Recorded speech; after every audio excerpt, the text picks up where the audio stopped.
how do I get funding to support my wellbeing initiative? Um, Now, I've got quite a lot to talk about on this subject, but I wanted to start by saying that there is plenty of funding out there. Okay, whether you're in Australia or whether you're further away, there is plenty of funding out there because mental health and well-being is really being recognised at the moment, obviously because of the awful statistics around mental health. There's definitely awareness that things need to happen. And as I talk about a lot in both my master classes but also in my trainings in this group, there is so much going on. People are trying really hard, but they're not always necessarily getting the funding that they want. So now I did a bit of a search. Certainly in Australia, I'm very aware of all the grants, but I did a search this morning in the US for grants, and there is lots out there, very similar. Sort of snapshot to Australia. There's your government grants, there's your private grants around community, around mental health and wellbeing.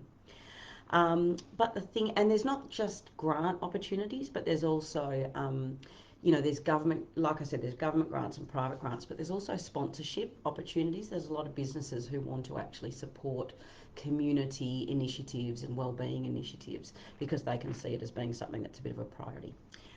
But what I want you to consider today is the way that we approach our thoughts around accessing funding. Because what typically happens is that people come up with a fantastic idea, great idea to improve well-being or mental health, and then they go looking for funding to support it. But typically that doesn't lead to ongoing sustainable funding. Sometimes we get lucky and we get some funding to support an idea, but as I've just said in that word, often it comes down to luck, which is not what we want to be relying on. And what we want to consider is that if we do things differently, what we do is we open up the doors to all substantial funding, both government and private, and uh, sponsorship that I was saying before, but we also open up doors to ongoing funding that allows our initiatives to be sustainable and to be long term so that they don't just come and go. So the key things to consider when we talk about trying to get funding and to support mental health is really it should be the icing on the cake rather than the starting point in terms of finding funding and then developing a process to fit the grant. Because what often happens is we have this great idea, it's sort of a spark, an idea in our head, we go looking for funding, and then we have to quickly scramble to try to write what the grant people are asking for in terms of what we want. Now, if we think about it differently, when we go in to make initiatives happen, whether we're starting afresh or whether we've already got a community organisation and we've got ideas and plans, if we actually spend time really developing our ideas and creating a good foundation. And what I mean by that, if you've seen that video training from a couple of weeks or you've come to my masterclass, that foundation is really about bringing the community along. It's about collecting data at the onset when we're actually creating ideas. Because what often happens in communities that I work with is they're excited, understandably, and so they're action driven, but they don't think about data till the end, and that makes it very difficult to get support from funding because we need to show how we've grown. The other thing that funding people are looking for is that they're looking to see what connections that you have across the community and what support you have and the buy-in that you've got from the community and the in-kind contributions you have from the local people. So that foundational and initial early step stage is really quite critical to be able to make that happen. The other thing is that by starting to create a small ripple effect and lots of the groundwork that I've been talking about, um, we can create that buy-in, but we can also um, build up to the place of looking to bigger funding. It's not that we have to go without funding at all. We can be doing funding in those early stages, but it might be through different means, through local support, so through smaller fundraising, And then as we've got that support and build up and that foundational work and those early wins, when we go to start writing our action plans and actioning bigger grants, long-term grants, sustainable grants, we actually have all that groundwork underneath us. So, and then naturally, it just lends itself. What tends to happen is that when we do it in this way, when we get to the point of looking for grant funding, it kind of falls at our feet. And I don't say that lightly because people work really hard to get grants.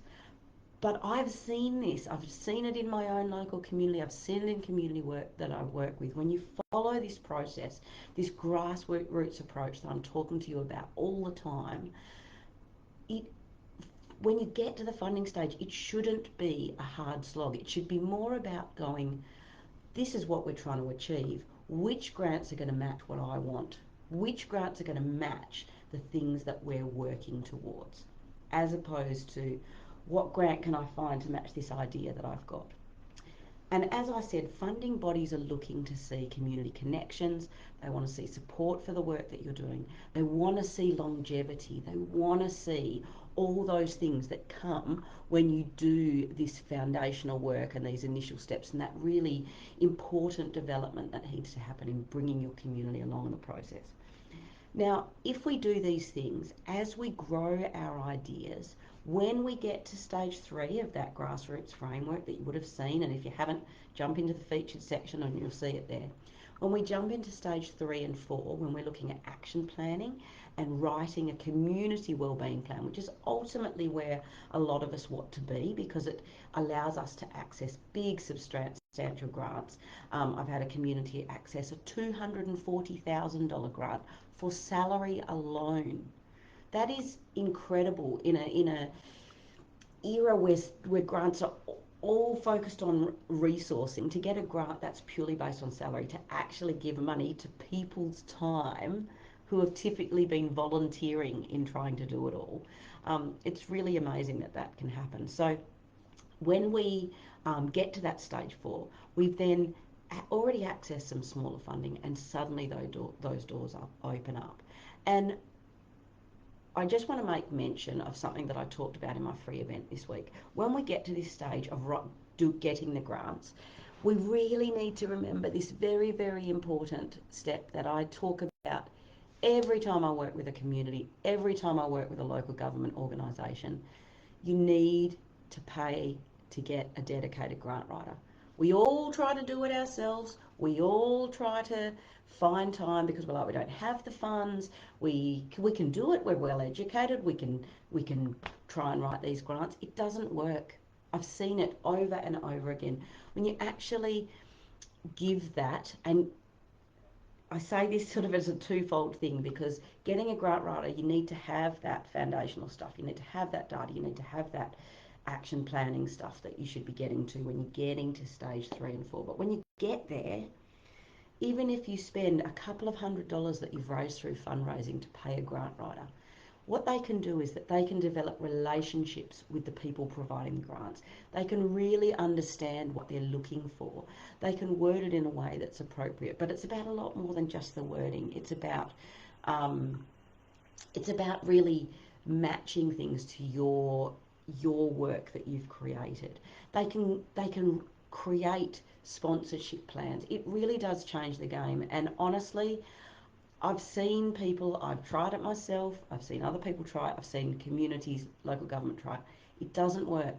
When you get a dedicated person, it changes the game. And as you may have heard me talk about if you came to my free event earlier this week, in my very first community, in my own community, we spent our last $300 and that turned into $750,000 worth of funding for mental health and wellbeing in a town of 2,000 people. And that is still ongoing 5 years later. You know, they've just received another $60,000 in the last 3 months. It's constantly there. It's really about getting your processes right. It's less about that than where are the grants and where should you find them. It is a different way of thinking about it, but honestly, it is a game changer. and it makes all the difference when you're looking to actually look at getting successful funding.